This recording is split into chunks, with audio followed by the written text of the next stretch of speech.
Abantu bagera ku bihumbi 3,572 nibo baraye babatijwe mu gikorane c'ivugabutumwa cari kimaze indwi zibiri. Kikaba cari catunganijwe n'abakenyezi bo mw'ishengero ry'Abadventiste b'umunsi w'indwi. Kikaba cabaye ku magenekerezo ya 15 ukwezi kwa gatanu mu mwaka wa 2026 gushika kuri iyi sabato y'igenekerezo rya 30 ukwezi kwa gatanu mu mwaka wa 2026. Ivyo bikorane bikaba vyabereye mu mamisiyoni yose agize iniyo y'u Burundi. Indongozi zitandukanye zikaba zaragize ico zishikiriza, tubakurikire.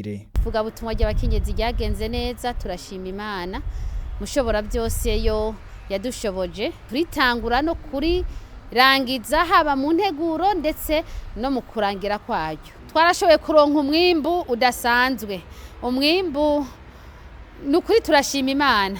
Twararonse umwimbu wabiyashoboye kwitanga ndetse bavuka ubwa kabiri bagera ku bihumbi 3,572. Nukuri ibyo turabishimira Imana. Ni intambwe idasanzwe kuri niyo yacu y'u Burundi kwatungutse abakristo bangana gutyo. Ariko kandi byose biri mu maboko yanyu, twabikesheje mwebwe n'ubwitange bwanyu. Imana ibahezagire. Burya abarundi barayamaze ngo ivyara ntirigoye nkirera. Burya nimba twabyaye biradusaba ko turera, kandi tukarera ibikura, turabona neza ko bidusaba ko aba bavutse ubwa kabiri turushiriza cyane kubakurikirana mu buryo bw'impwemu kugira ngo batere imbere. Bashoboye kwakira ubutumwa bwiza mu ndwi zibiri. Birakwiye rero ko turushiriza cyane kubigisha, tubigisha iby'urukundo rwa Yesu, tubigisha ingene ishengero ry'Abadventiste iryari ryo n'ingene rimeze n'ubutumwa ritwaye, ndetse tukabigisha imyizerere y'ishengero ry'Abadventiste b'umunsi w'indwi. Gutyo turushirize cyane no kubereka ingeso nziza, turushirize kubereka ahatuzengurutse tubabera umuco, ntibinjire mu muryango umwe ngo basohokere mu wundi, ahubwo turushirize cyane kubigisha ibibereye.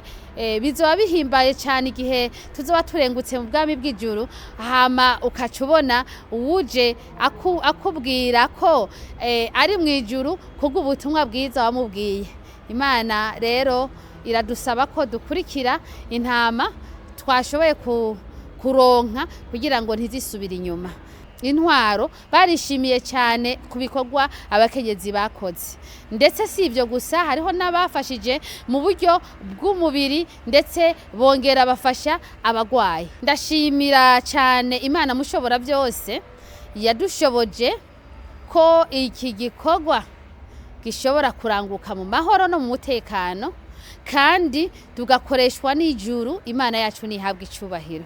Ndashimira cyane uburongozi bwacu bwa iniyo y'u Burundi barushije cyane kubana natwe. Ndashimira cyane abarongoye misiyoni zitandukanye zigize iniyo y'u Burundi, nabo nyene baradufashije mu kugira ngo igikorwa c'iteka kirangira amahoro, ivugabutumwa rirangire neza, mu kuduha abapasitoro, mu kuduha ibikoresho ndetse no mu kudufasha muri byose. Ndetse ndashimira n'abakenyezi barongoye abandi mu mamisiyoni atandukanye, nabo nyene baritanze batiziganya kugira ngo iki gikorwa gishobore gutera imbere.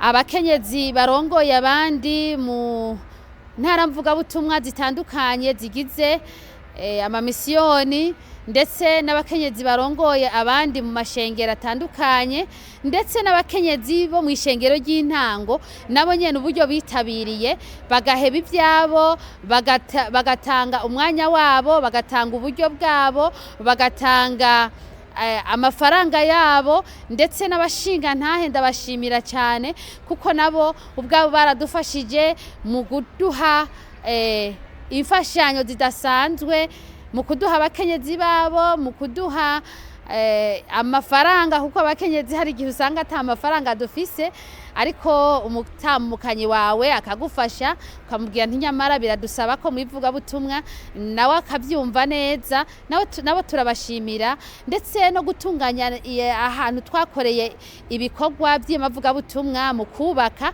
ivyo byose twabifashishwe n'abashinga ntahe bacu Imana ibahezagire ihezagire umuntu wese muco yakoze kugira ngo irivuga butumwa rishobore kuranguka neza nukuri ndabashimira byimva mutima nk'umurongozi w'igisata c'abakenyezi muri iniyo y'u Burundi ndashimira umuntu wese yagize uruhara byimva mutima muri kino gikorane muri rino vuga butumwa kugira ngo rishobore haba mu nteguro haba mu gihe ryari ko riraba ndetse no mu mpera yayo Imana ibahezagire. Iki gikorane twari twagihaye intumbero y'uko dushaka ko abakenyezi nka bamwe bagize ishengero ry'abadivantiste b'umunsi w'indwi nk'uko duhamagarwa na twege gushigikira ivuga butumwa bo muri misiyoni ya Bujumbura kugira ngo bajane n'indinganizo y'ishengero ryacu ry'abadivantiste. Kubw'ivyo rero twateye akamo na diviziyo yacu biciye muri iniyo y'u Burundi ko hogira ivuga butumwa. Rero intumbero y'ivuga butumwa twari dufise nuko abakenyezi nabo bagenda muri rya tegeko Imana yacu yaduhaye dusanga muri Matayo 28:19 ko turarikiwe kugenda tukavuga ubutumwa ku bantu bose kugira ngo abemere babatuze mu izina rya Yesu. Kuri misiyoni ya Bujumbura ryabereye ahantu henshi cyane ni ukuvuga ngo twari dufise amasite arenga 15 muri ayo harimwo site ya Gahahe, site ya Rubirizi, site ya Mirango, site ya Gasenyi Buhayira, site ya Kajaga, site ya Busimba Imuramvya, twari dufise site ya Gitaza, site yabereye mu Rumonge. Vuga butumwa ryatubereye ryiza cyane. Nivuga butumwa twabonyemo ikiganza c'Imana nk'abakenyezi bari biteguye benshi kumva umenga ntitwoshobora ariko Imana yarashoboje cyane rivuga butumwa kuko twarose umusaruro mwinshi gose. Abyo dushimira Imana cyane nuko yafashije cyane abasiguzi bacu. Nivyo abamama bafise ibikorwa byinshi mu ngo zabo ariko bakoze ibyo bashoboye vyose baritanga izindwi zibiri nk'ayi Busimba no kuvuga ngo barasize ingo zabo. Byo turabishima cyane. Abandi bari bafise ubuzi bararengera ubuzi bwabo barafata amakonje kugira ngo bashobore gukora uwo murimo wa data. Turashima rero cyane kukungene vyatweretse ko babanye neza mu ngo zabo abashinga ntaye bakabareka kugira ngo baje ku murimo wa data kugira ngo nabo basigarana abana. Rivuga butumwa ryakoze ibintu byinshi cyane. Icambere vyakoze nuko habayeho kubanza gusanasana imitima y'abitwa abizera bacu biciye mu vyigwa byari bisanzwe birimwo vy'ingo n'imiryango intungamagara n'ibindi. Hanyuma kuba atari bwakire Yesu nk'umwami n'umucunguzi wacu no kuvuga ngo twarose umwimbu ushimishije gose. Twarose abizera novuga nti nibitigira ifise gushikana jeudi kuwa gatanu w'isabato kuko gushika ejo ibitigire byose bwa bironka ariko gushikana jeudi kuwa gatanu w'isabato twari dufise abizera abantu bashe kwiyegurira Imana bangana 300.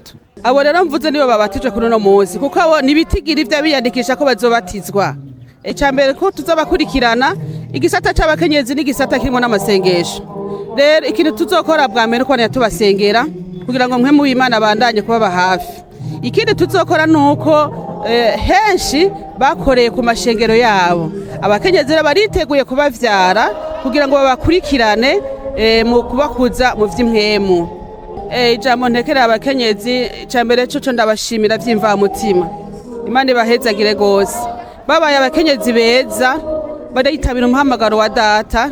Hanyuma ikindi ntera kamo rero ndatera kamo abandi bakenyezi bo mu zindi ntara batashoboye gukora bikino gikorwa c'iteka ca data kugira ngo n'ikindi gihe nibumva uyu muhamagaro duhamagara gukorera Imana vy'ukuri turarikirwa ngo tubaze twitorarika ivy'ubwami. Nibumve yuko ntibiheze ko dukora ibikorwa biracahari. Nibumve ko tubaza kwitwarika ivy'ubwami hama ibindi tukazovyongerwa. Umuhamagaro wanje rero kuri bo nuko bobandanya kugira ngo nabo bajane n'intuzi n'indinganizo y'ishengero ryacu. Impamvu twiyumviriye kuza gukorera irivuga butumwa aha kw'ishengero rya Kajaga nuko mu vy'ukuri bahuye n'ibibazo bitandukanye.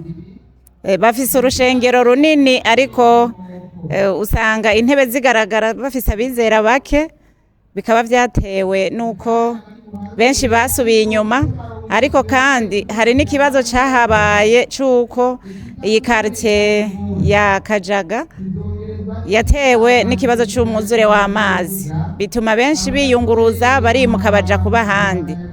Rero twebwe twifuje nk'abakenyezi gutera intege ishengero rya Kajaga kugira ngo tubwire ubutumwa abahazengurutse, abemera tubabatize nk'uko Kristo yabitubwiye. Niyo mpamvu uko twiyumviriye twebwe igikorane, mu by'ukuri twaragize ubwoba nk'umwana w'umuntu, turavye akarere twari tuje gukoreramwo icyo kibazo cy'amazi n'uburyo bwo kwiyunguruza, ariko turashima cyane Imana yabanye natwe, igikorane cyagenze neza cyane. Abakenyezi benshi baripfuza kuhagera bakabura ingene bo kwiyunguruza kubera ivy'amabisi, ariko abashobojwe baragerageje barahashika. Benshi baragize ubwoba bwo guca mu bwato kubera bwari ubwa mbere babugendeyemwo, ariko Imana yabanye natwe, nta gikoko twahahuriye muri ubwo bwato, naho twataha mu ijoro. Abasoza b'ubwato baratubereye inshuti, baraturemesha gushika kuri uno munsi tukaba turangije ibikorane dushima Imana. Ivyiza twashoboye kubona nuko abantu bo ngaha mu Kajaga muri serire Kinyinya barishimiye cyane ukubana natwe, nubwo benshi bategera ngo bicare, ariko benshi baratwumviriza cyane bari mu ngo zabo, ndetse n'abari hafi yacu bariko baradandaza utuntu. Twarabona neza ko batwishimiye kubana natwe, tuvuze ngo haleluya barishura amen. Ego muri iyi ntara mvuga butumwa ya Buterere, igitigiri cyose hamwe cabo twashoboye kubatiza n'abantu 43. Byaragenze neza kubwo gushobozwa n'Imana. Mpwemu Yera niwe yakoze ku mitima yabo, abumvisha amajambo twavugiye muri iki kibanza. Mu by'ukuri gisata c'abakenyezi ni gisata iyo gihagurutse kirakora. Rero ndagomba gutera intege nongera ntera kamo abakenyezi ko bomenya ico barico, kandi bamenye ko twese dushoboye, nta numwe atafise ico yokorera Imana, kuko urashobora gusenga, urashobora guterera mu buryo bitakunze kuhagera, urashobora gukora ico cose cotuma ivuga butumwa rigenda neza nubwo utoshika mu kibanza, ariko igikorwa kigakoreka. Misiyoni y'ubumanuko bushira uburengero bw'u Burundi yifatanije n'izindi misiyoni zigize Union y'u Burundi mu nteguro z'ibikorane byatunganijwe mu gisata c'abakenyezi. Jewe nemeza icese ko twabonye igikorwa c'Imana muri ibi bikorane. Ibikorane byatunganijwe mu ntara mvuga butumwa hafi ya zose, kubera ko dufise intara mvuga butumwa 200. Mwizo 200 izirenga 12 zose, imwe yose yari ifise nibura site imwe, ariko izindi nazo zagize amavuga butumwa y'inzu ku nzu, barashobora gushikira abantu mu mihana aho baba, barababwira ubutumwa bwiza. Ibibanza byose byari bitunganijwe byarabereyemwo ibikorane. Ndemeza ntakekeranya twarabonye ikiganza c'Imana. Ikintu cyanezereje nuko mu busanzwe tumenyereye abamama, twari tumenyereye ko ari abantu bakora ibikorwa byo mu gikoni. Kumbure sinabitanguriye ko mu kubivuga, ibi bibanza byose byabereyemo amavuga butumwa, hari imice 3 y'insiguro, henshi habaye n'imice 4 y'insiguro. Ubwa mbere hari ivyigwa by'ingo n'imiryango, ahatari hake hafi ya hose vyigishijwe n'abakenyezi.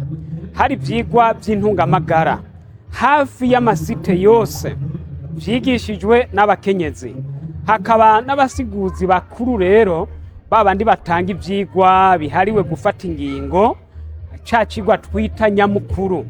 Mwizo nteguro ku masite yose bari abakenyezi. Hari n'uwundi muce ugira 4 wabaye hatari hake, ni insiguro zatangwa kuri projecteur. Izo zarashoboye gutangwa n'abagabo canke abasore. Ni igiki rero cambereye igitangaza. Twari tumenyereye rero ko abamama ata bushobozi bafise bwo gufata mu minwe ibikorane nk'ivyo ngo babihagararire babitunganye baba abasiguzi kuva mu ntango kugeza ku iherezo. Twashoboye gutahura ko abakenyezi nabo barashoboye, abakenyezi nabo bakoresheje ingabire zabo barashoboye, kandi ni ibikoresho byiza mu biganza by'Imana. Icyo ni ikintu gihambaye cyane. Ikindi kandi cyanezereje muri ibi bikorane, ahatari hake abakristo bari mu mavugabutumwa barashoboye kwerekana ko hampande yo kwitwararika ibikorwa by'Imana baritwararika n'ibikorwa by'ineza y'igihugu. Harakozwe ibikorwa rusangi, henshi harasibuwe amabarabara, ahandi harakozwe ibikorwa bitari bike. Ibyo rero byanyeretse ko nta muntu n'umwe Imana idashoboye gukoresha. Igikenewe ni uko umuntu yemera akishyira mu biganza by'Imana.